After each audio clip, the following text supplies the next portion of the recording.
I never imagined my marriage would end with an email, especially not while I was deployed thousands of miles away, serving in a dangerous place. But that's exactly how it happened. I was sitting in my bunk at the military base in Afghanistan when I saw it, an email from my wife. The subject line was simple but cold. "Let's be adults about this." I clicked it open and read 3 short sentences. Becky told me she had already filed for divorce. She said she emptied our joint bank account. And she mentioned she'd moved her new boyfriend into our house back home in Spokane. I was stunned. I sat there for a moment, reading the email again, just to be sure I wasn't imagining things. But it was real. "My name is Nathan. I was a staff sergeant in the U.S. Army, part of the 2nd Airborne Division. I'd been deployed for months, living and working in Kandahar, far from the life I knew. Becky and I had been married for nearly a decade. We met at a friend's barbecue when I was home between deployments. She was finishing nursing school at the time, but ended up working as an admin assistant at a dental office instead. Less stress, she said. We bought a house together, a modest 3-bedroom place with a small yard and a quiet Spokane neighborhood. Nothing fancy, but it was ours. I was the only one on the mortgage because I used a VA loan, but I added her to the deed. That's what married couples do. We shared what we had. I was proud of my service. The Army was more than just a job for me. It was my career, my identity. Becky told me she was proud of me, even if she didn't really understand what military life meant. Her family came from a different world. Her dad was a bank manager, and her brother was a pharmacist. No one in her family had ever served. Before I deployed this last time, things started to shift between us. Becky stopped asking how my day went. She began working late, sometimes didn't come home until after I'd gone to bed. She started going to the gym 3 times a week but didn't seem to really work out. She made new friends I'd never met and changed the passwords on her phone. I noticed all these things. I wasn't blind, but I didn't want to fight or accuse her without proof. That's not how I handle problems. My dad taught me to think before I speak, to be sure before I act. When the email came, I didn't respond right away. I closed my laptop, took a shower in the shared bathroom, got dressed for my shift, and kept my mouth shut. Wilson, my bunkmate, saw I was different that day. He asked if I was okay. I said I had some stuff going on back home. He nodded and didn't push. Military guys understand when someone needs space. That night, when I finally had a moment alone, I sent a 1-word reply. Understood. No argument, no begging, no threats, just acceptance. Because I knew. I had already felt it coming. The truth is, I wasn't surprised when I got that email. Things had been changing for months before I deployed. It started with small things, little changes in Becky's behavior that I thought maybe I was just imagining at first. She stopped asking about my day or how I was feeling. Before, she would call or text me regularly, asking how things were going, making me feel connected even when I was thousands of miles away. But those calls and messages slowly stopped. She started working late more often at the dental office. She said she was busy, trying to keep herself occupied. But I noticed she was making new friends, people I had never met or heard about before. She joined a gym and started going 3 times a week. That didn't sound like a big deal, but she never really seemed to break a sweat or get serious about it. It was almost like she was just going through the motions, maybe trying to change her routine or her image. She bought new clothes I didn't recognize. I never saw her wear them when I was home between deployments. And then there were the passwords. She changed the passwords on her phone and on some of our shared accounts. I didn't snoop or try to hack into her phone or follow her around. That's not who I am. I believe in trust, even when it's hard. But I wasn't blind either. I could tell something was wrong. Instead of confronting her or causing a scene, I started making quiet preparations for the worst. Nothing dramatic, just small precautions that would protect me if things went south. I rented a small storage unit across town and moved important documents there. Our birth certificates, the marriage license, the house deed that was only in my name because of the VA loan. I put my grandfather's watch and some old silver my mom had given me in there too, things that mattered to me. I also opened a separate bank account at a different bank, one she didn't know about. I started diverting part of my paycheck there, just a little bit, enough so that if I needed to start over, I wouldn't be starting from zero. This was enough. I didn't tell Becky about any of this. I didn't want to start a fight or make things worse. But deep down, my gut was telling me something was coming, and I needed to be ready. The night before I deployed, Becky hugged me at the airport. Her eyes were dry, but there was no warmth in her hug, more like she was saying goodbye to a coworker than a husband heading off to war. I should have known then, but part of me still hoped I was wrong, that things could get better, that maybe this was just a rough patch. I wasn't wrong about one thing. I was right to prepare. Weeks after deployment, I was sitting in the mess hall at the base, trying to eat, when my phone buzzed with a notification from our bank's app. I glanced down and saw something that made my heart stop. The joint account balance was almost empty. I set my fork down and opened the app to check again. The numbers didn't add up. Almost all the money we had saved over the years was gone. Every last dollar had been transferred out. I locked my phone quickly, hoping no one had noticed my face change. Murphy, one of the guys from my unit, looked over and asked, "Bad news?" I shook my head and said, "Just some stuff going on back home." That night, I called the bank from the base phone center. The banker told me Becky had been moving money out of the joint account for weeks. Small amounts at first, then bigger ones. The large transfers started the day after I deployed. I sat in the hallway for a long time after I hung up. Around me, guys were laughing, calling their families, living their normal lives. And here I was, watching my entire world fall apart.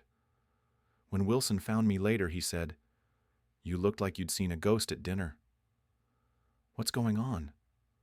I told him everything, about the email, the empty bank accounts, Becky moving her boyfriend in. He didn't say, "I'm sorry," or "That sucks." He just asked one simple question. "What's your plan?" I didn't have an answer yet. That night I couldn't sleep. I pulled out my laptop and logged into our home security system. I had installed cameras before I left but hadn't checked them in weeks. What I saw shook me. There was a strange truck parked in our driveway, a man I didn't recognize walking our dog. He was drinking from my coffee mug, wearing my Seattle Seahawks sweatshirt.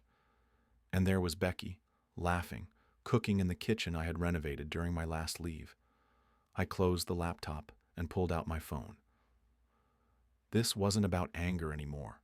It was colder now, clearer. I made a list. First I called James, an army buddy who became a lawyer. Then I contacted the bank to understand what Becky was doing with our finances. I talked to my master sergeant about emergency leave. I reviewed all the paperwork about our house loan and my military pension accounts. I didn't feel sad anymore. I didn't feel angry. I felt focused, like I was planning a mission. Because that's what this had become. Not just a broken marriage, but a battle to protect what was mine. The next day I sent an email to James with the subject line, "Need legal help, discreet and urgent." Within an hour, he called me back on a secure line. After we talked, I finally knew what I had to do. This wasn't just about emotions anymore, it was about strategy. I didn't want to yell, threaten, or confront Becky right away. I wanted to build a case, something solid that would protect me and expose the truth. Months later, after I returned to the States quietly and under a different name, James and I met at a diner outside Spokane. He handed me a folder filled with documents, bank statements, loan papers, and something disturbing, a refinance application with my signature on it. But it wasn't my signature. James explained that someone had tried to forge my signature to pull out money against our house.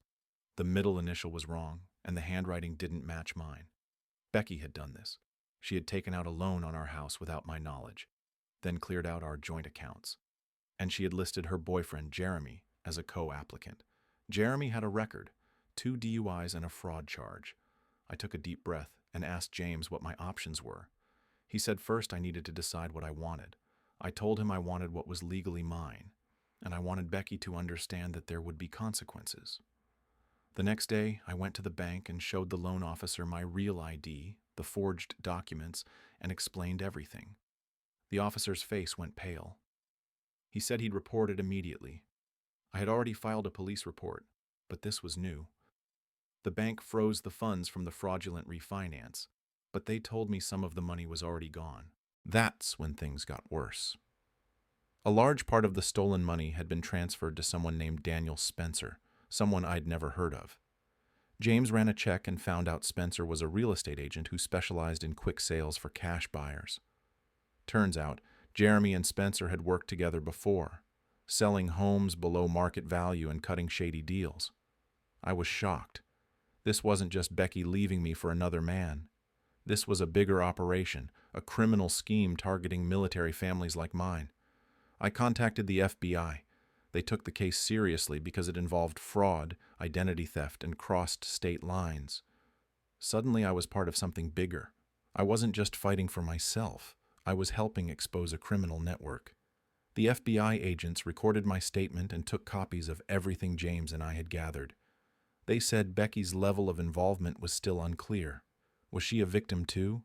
Or was she part of the plan? I didn't know, but I was ready to see it through. A few weeks later, I was parked down the street from our house, watching and waiting. Jeremy's truck was there, but Becky's car was gone. I saw a car pull up with a real estate agent's logo on the door, Daniel Spencer. Jeremy got out to meet him. They talked quietly before going inside. James and I decided not to follow them. Instead, I opened the security app on my phone. I had installed cameras inside and outside the house last year. On the screen, Spencer was taking photos of the living room while Jeremy pointed out features of the house. "I've got a buyer interested already," Spencer said. "We'll list at full price." Jeremy asked about the cut he'd get. Spencer waved it off, saying, "Military guys like you make noise, but they take settlements to make it go away." I turned to James, who was recording the feed on his phone. We sent the video straight to the FBI. Minutes later, our house was surrounded by FBI vehicles. I watched from down the street as agents led Spencer and Jeremy out in handcuffs. My phone rang. It was Agent Patel. She told me they had recorded the two of them discussing the fraud scheme, conspiracy, wire fraud, and attempting to sell property under false pretenses. She said they'd need a formal statement from me, and that Becky had just arrived at the scene, looking upset. I looked back toward the house and saw her standing on our lawn, hands over her mouth, watching as the FBI carried out boxes of documents. I wondered what would happen to her. Agent Patel said it would depend on what Becky knew and what I wanted to do. I told her I just wanted what was right. The case moved quickly after that. Jeremy and Spencer both took plea deals, admitting to their roles in a 3-state criminal operation targeting military families. Becky said she didn't know about the full scheme, that Jeremy had convinced her I was hiding money and planning to leave her with nothing. She claimed the refinance was Jeremy's idea, and she just went along with it. Maybe that was true. Maybe not. Either way, she agreed to a settlement, full restitution of the stolen funds, no claim to the house or my military pension, and a signed confession admitting forgery. I didn't press charges. I just wanted to move on. Months after that, the divorce was final. No fault. Clean break. On the day the papers were signed, Agent Patel called me. Jeremy had been sentenced to 10 years in prison. Spencer got 7. She told me the FBI found evidence of other military families targeted by this scheme. My case helped build the pattern. Some of those families might get their money back because of what I did. For the first time since that divorce email, I felt a sense of peace. Not because my marriage ended, but because the truth finally came out. After everything was over, I didn't go back to that house. Too many memories were tied to those walls, memories of good times and memories of betrayal. I sold the house a year later. The money helped me start fresh. I bought a small cabin outside Missoula, Montana. 2 bedrooms, acres of land, a creek running behind it, and no neighbors for miles. It was quiet, peaceful, exactly what I needed. I took early retirement from the Army.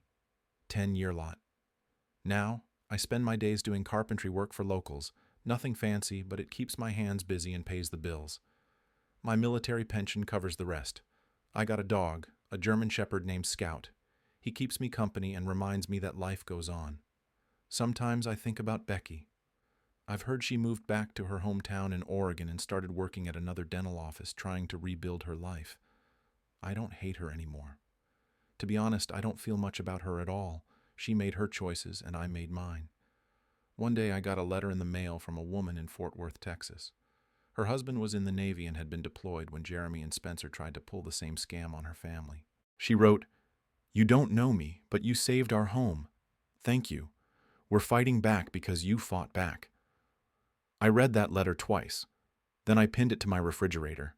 Some days, when the silence feels too loud or the memories too sharp, I look at that letter and remember that something good came out of all of this. The system worked, for once. Jeremy and Spencer are still in prison. The FBI is working to help other military families who were caught in their web.